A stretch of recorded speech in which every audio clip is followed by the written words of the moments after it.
Hi, everybody. We have a great team of people to give you some information. And I want to start out first with Karen because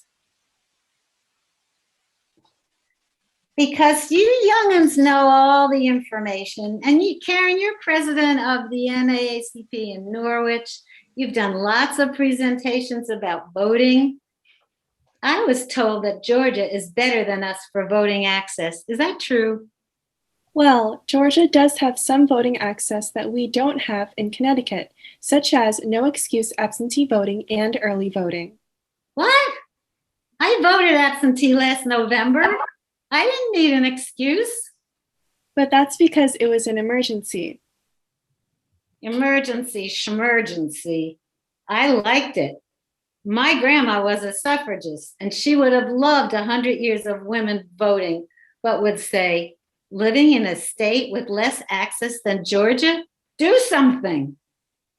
And by the way, Karen, what is this fuss about HR 58 and HR 59? Are those your homeroom numbers? What are they anyway? I think we have some experts here who can tell you more about this. Yes, we do. Thank you, Karen. I'll go back to being me. You've heard that Karen, though too young to vote, is president of the NAACP Youth. And in that role, she's inspired many young people and older folks to register and vote. I'm Irene Weiss. I'm president of the League of Women Voters of Southeastern Connecticut. We are a nonpartisan organization, but we do strongly support policies and work to inform voters, as we're doing today, about issues, about candidates, about participating in our democracy, which we like to say is not a spectator sport. Laura Smits, hi Laura, is Vice President for Voter Service for the State League of Women Voters and has been a registrar of voters. She is an encyclopedia of information about voting, and we're so pleased that you could join us today, Laura. Thank you. And Secretary of State Denise Merrill. Thank you once again for finding the time to talk with us about voting. I know, and I don't think most people know, how many things the Secretary of State is responsible for. So before you answer our questions, you might want to give just a little overview that you don't just work on absentee voting, you work on a lot of issues. Pleasure to be back. Nice to see you all. Yes, well, it probably deserves explanation because up until now, or recently at least, Secretary of State's office has been kind of a sleepy place as a constitutional office. It is in the Constitution, and it's kind of like, I like to compare it to a super town clerk's office for the state. We keep a lot of records, we record business registrants, we produce things like the Blue Book, which is Connecticut's registry of everything about Connecticut every year, many other documents and publications. So, but our most famous role, I suppose, is overseeing elections, not actually administering them. That is done at the local level. And I always like to emphasize that for the people. Okay, thank you. So let's start with you, Secretary Merrill. What can you tell us about how we compare, not just to Georgia, but to other states too, regarding access to voting? And I'm sure HR 58 and HR 59 are not homeroom numbers. No, not to me, they're not. Yes, it has come as sort of a surprise to a lot of people, given all the conversation about the sweeping new restrictions that have been passed in Georgia, that Connecticut is actually more restrictive than Georgia, much more restrictive. It is to my chagrin, I must admit. I've been trying to change that for almost a decade now. But it is because the limitations on getting absentee ballots and on what days we can vote are in our state constitution, not in statute. They are in statute also, but the state constitution is very, very difficult to change. And the excuses are listed in the Constitution that you must have in order to get an absentee ballot.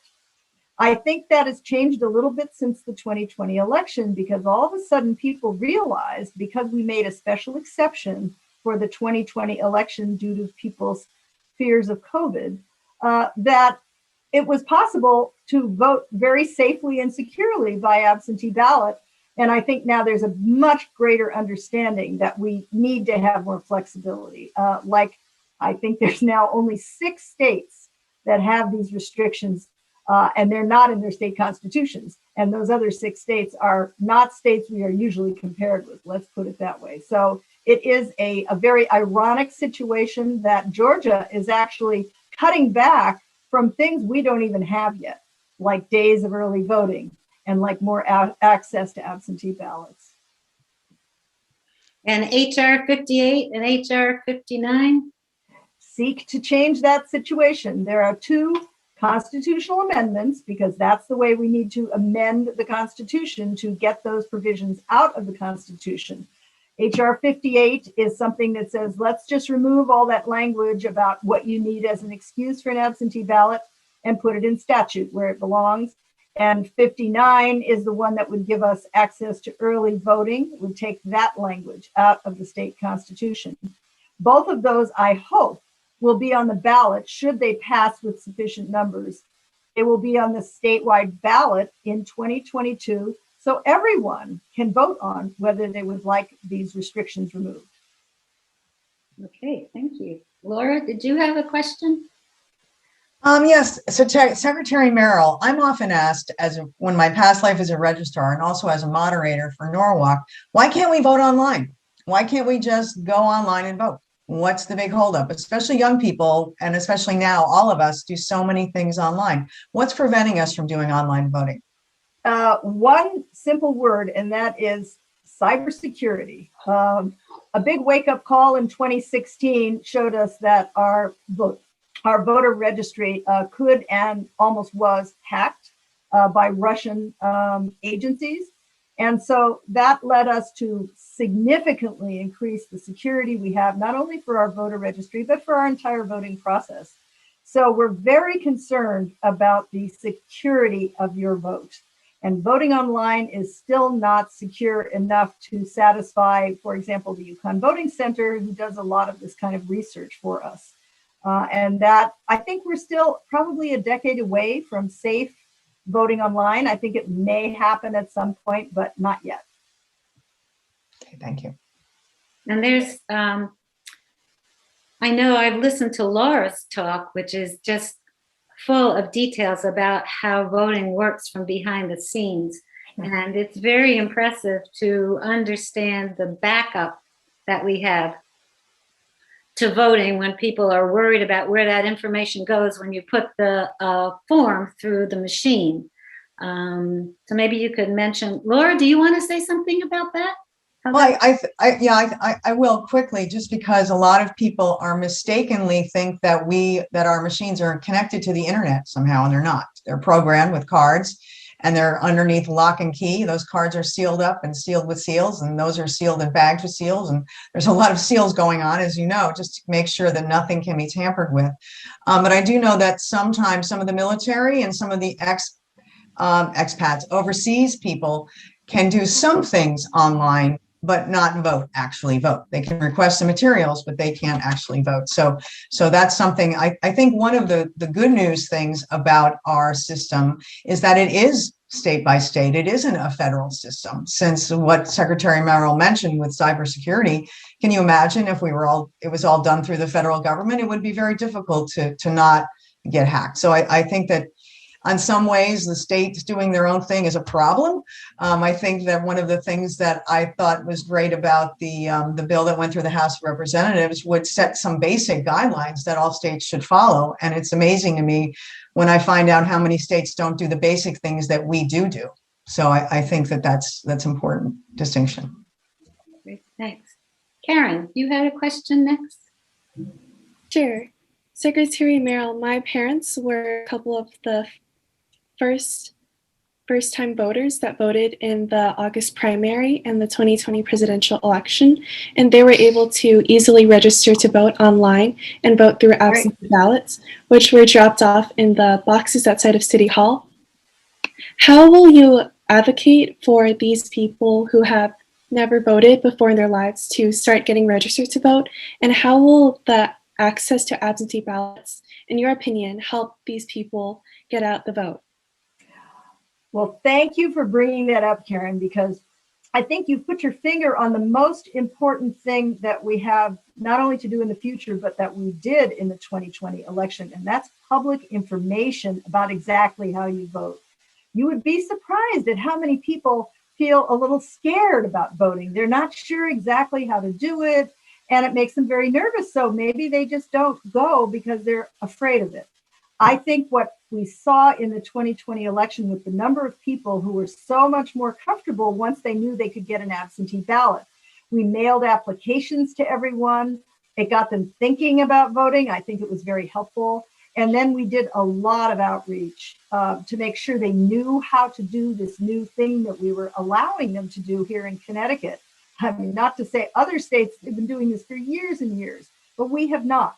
And so I think it was very helpful. We mounted a $2 million public information campaign, complete with little video clips about exactly how to file an absentee ballot, exactly what to do when you go to the polls, and talked a lot about the safety of the polls with the COVID kind of equipment like masks and plexiglass windows. So I think that was all very helpful to people who might be a first-time voter, maybe had opted out for a while for whatever reason, because we saw a huge number of people voting for the first time in 2020, and that was very gratifying. So there were the absentee ballot differences. Besides that, what were other, you offered absentee ballot applications to Yes. voters. What were other differences in the 2020 election from usual? Actually, not many changes. Actually, our system is extremely safe and secure. I would say Connecticut is always very highly rated in the way we conduct our elections. They're all conducted at the local level. There are multiple checks and balances, some of which Laura mentioned already. And the same is true for our absentee ballot process. What we did have to do was to have more people on the ground to try to process those ballots because we hadn't done it before. Some of the things we have started instituting is a ballot tracking system, for example, so that the voter can track where their ballot is. Has it been received? Is it coming back? Where is it in the process? We also did some special process with making sure that there weren't too many spoiled ballots, for example. We allowed the registrars to open the ballots a little bit early so that they could see if there were spoiled ballots and people would have a chance to go vote if their ballot was spoiled. That helped a lot. We had many, many fewer spoiled ballots than ever before in this election, contrary to what people were afraid was going to happen. So many people were voting absentee for the first time. So we were worried they wouldn't do it correctly, wouldn't sign in the right place. And again, the public information that we put out and that was put out at the local level made a huge difference, I think, in people being able to navigate all this, even during COVID. So I think those things were good changes, I'm hoping. And the ballot boxes, of course, they were great because people knew exactly that their ballot had been received. They didn't have to worry about all the problems we were having with the Postal Service and that unknown of whether it was going to get there in time. So I'm hoping we can repeat all those things that we did. They were very successful. Yes, I would also add that those drop boxes were key, especially because the application process for a lot of people is kind of confusing and it takes a little more time. You have to print it out. You have to do a lot of steps. And I think having the ballot drop boxes did a lot of took a lot of the time element out of that and made it very easy for people to get that application in as well as the ballot itself. I think those are very helpful, and I hope we can continue that because it does help, because it is complicated. I mean, people are like, well, it's an application. It's just, I said, yes, it's an application. You want it to be secure. That's why we have an application process. We don't just send out ballots, So I think that if we want to keep that secure, the application process is a good one, but I think it was amazing to me, and I think Secretary Merrill mentioned how many people were unfamiliar with that process. So I think that, on the ground, now that we've done it once and a lot of people did it, right? We had record turnout. I think that's good going forward. More people will be aware of the process and more comfortable with actually doing it. And by the way, there are 2 bills in the legislature to make permanent the ballot boxes and also to give us an electronic system of being able to return those applications, at least electronically, which again saves time and effort for everyone, makes it easier. Thanks. Do you have another question, Laura? Secretary Merrill, I'm concerned about our cities. I know there's a lot of challenges sometimes, especially during COVID, with libraries closed. Not everybody has access to a computer. Not everybody has access to a printer. What do you think going forward? What more can we do to engage some of those people that are in the cities or in places where they don't have access to things like computers and printers? What can you tell us about that? Well, I mean, again, they're going to have to probably rely on the good old fashioned come to the polls. I think a lot of that work has to be grassroots. Those communities are very tight communities in many cases. I live in Hartford, actually, and I can tell you there are community groups that are very much in touch with their constituencies. Churches, for example, there are some very large churches, and the idea of things like souls to the polls in the southern states has been very successful. In fact, if we ever have some early days of voting, I would recommend a Sunday, honestly, because that has worked so well to get people together on a Sunday. They go to church and then they all go to the polls. It's a wonderful expression, I think, of community solidarity, if you will. But those are the kinds of things that I think are going to be the most effective. Okay, thank you. Thank you. Karen, do you have a question? Sure. Secretary Merrill, what were the demographics of voter turnout in 2020, and what do you suggest is effective beyond forums in various languages to motivate non-native English speakers and young people to vote? I know that with mayoral elections coming up in large cities and also in my hometown of Norwich, I know that the Asian American vote will make a huge impact. So how do you think that your office will reach these voters who need to be more educated about elections, and how do you suggest that your office will motivate them to vote even if their first language is not English? Yeah, that's a great question. We have done quite a bit to reach out, particularly to Hispanic language speakers, Spanish language speakers. As I said, we did a really massive $2 million public education program in Connecticut, much of which was in Spanish. We reached out on Hispanic radio stations that are, those kinds of things are widely used by that community.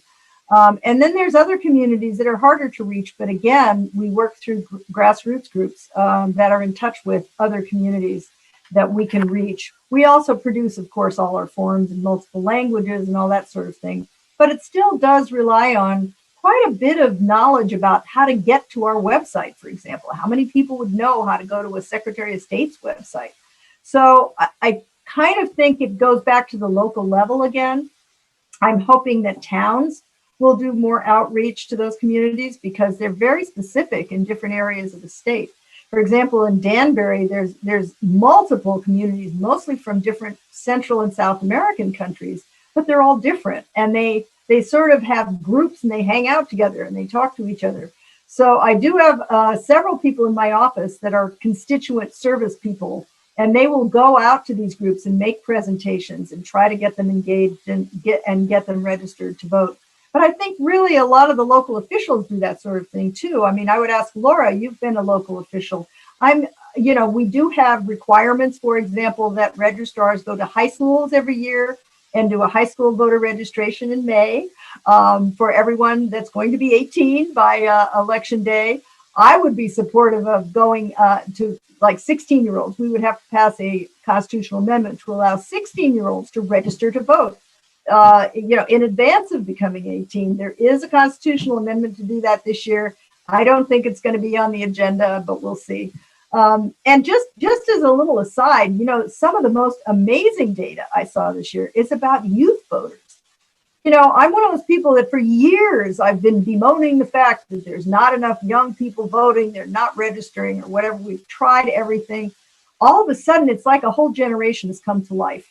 And listen to these numbers. Active voters 18 to 24 as of election day 2016, 127,356. Okay, that was already a big increase from where we were.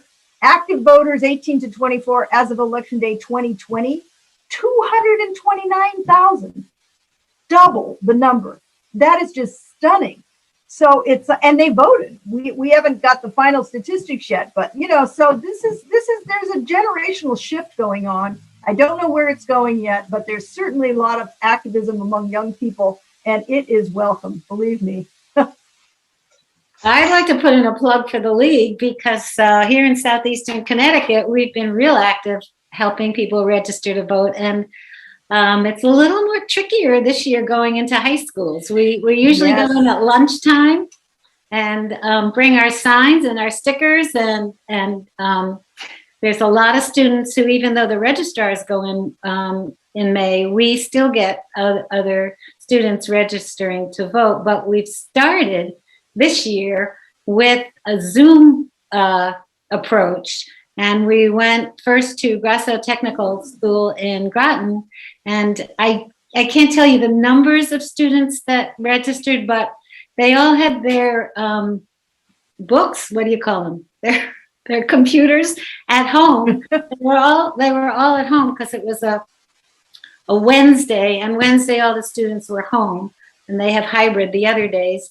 But they all got on, they all went online and registered online with their licenses, and this was new, that you could use the last 4 digits of your Social Security online. That was new to me. We had never seen that before. Is that correct? Because that's what the form looked like.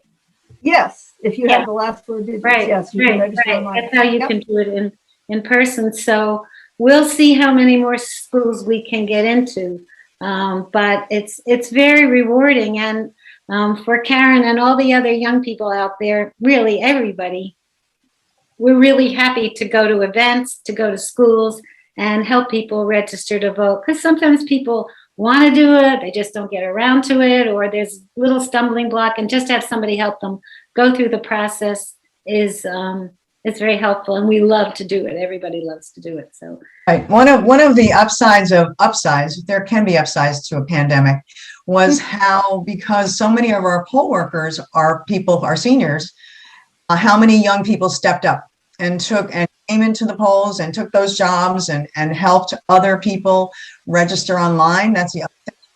Great that they were taking them, because a lot of them were not in school or they weren't working, but they were able to help people who didn't have computers or skills to register, as well as do other things. Look for information about absentee ballots or whatever. And I hope the enthusiasm continues. We have a local election coming up. They're never as exciting and sexy as the big ones, but I hope that it will continue, because local elections are where it all starts, right? I mean, that's where that's the stuff that really impacts your life directly to the president, or not that they don't, but it's a lot more personal on a local level. So I hope that young people stay engaged like they are now, because I think that's a really good sign going forward. The earlier you get engaged, the more you want to participate in your community. And I think that's the positive thing that I've seen happen this year. I was very impressed. For the first time, I helped with absentee ballot, noting who had sent them in. The town of Groton allowed us to just help with the list of who had sent in the absentee ballots. And I didn't know much about the rules, but I think people would be interested to know that we worked in a group of 4 different parties. There were 2 Republicans, 1 unaffiliated, and 1 Democrat. And the 2 in the same party were twins who were 20 years old, who had been doing this since they were 16. And they knew all the rules. They were so good about helping us to understand what to do. So, Karen, I know that your group has been doing a lot with voting and getting people to register and come out to vote. Do you want to say a little bit about what the youth have been doing?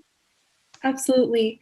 The NAACP Youth Council hosted a phone baking drive that was all done virtually. We had over 30 volunteers, both students and teachers, help us, and we set a goal of calling 2,020 voters. And in the span of just 3 hours, we called 606 Connecticut voters. We answered their questions about locating their polling place, checking their voter registration status, teaching them about absentee ballots, how to apply for them and how to get them, even talking about the candidates. And that was all nonpartisan because we had information on both candidates. And we also produced 2 videos with Lieutenant Governor Susan Bysiewicz about how to register to vote, why it's so important to register to vote, using absentee ballots and why that's important in a year like the pandemic, and also showing these videos to the young people in our schools, showing them why it's important that they have to register to vote when they're 18. And I think that, yes, there was a pandemic that limited access to how many people can volunteer, but the young people this year turned out at the polls. They volunteered for our town's Democratic Town Committee. So the young people were very engaged this year, and I think next year, even after we graduate, the students will continue making calls to voters, continue volunteering, and being active in our communities and making sure that everybody has access to the ballot and that everybody has a right to vote. Thank you. Thank you. Impressive, huh? Wow. Yeah. That's fantastic. That is so fantastic. Yeah. I want to thank all of you. I know we're running short on time, so I want to thank all of you, especially all of you, for coming. And to point out that Karen isn't the only one who's active up there in Norwich. She has a team of really great friends and students who've done just so much in getting involved and getting to know things. And the League of Women Voters in Southeastern Connecticut has free membership for students, so we are looking forward to having more of them join. We're looking forward to viewers who are seeing this join and help us increase education forums and getting people to vote. And most of us, those of us in the league who are active, have learned so much from participating about how our system works, about individual candidates. And I want to thank the Southeastern Connecticut TV station for allowing us to do this, and for everybody giving your time. And I hope it's been useful. And I wanted to tell you, we have a Facebook page, League of Women Voters of Southeastern CT, and we're posting things all the time that are, I think, of interest to people in our area. So check it out, and thank you for participating. It's been great. Thank you, Irene. Thank you, Irene. Thank you.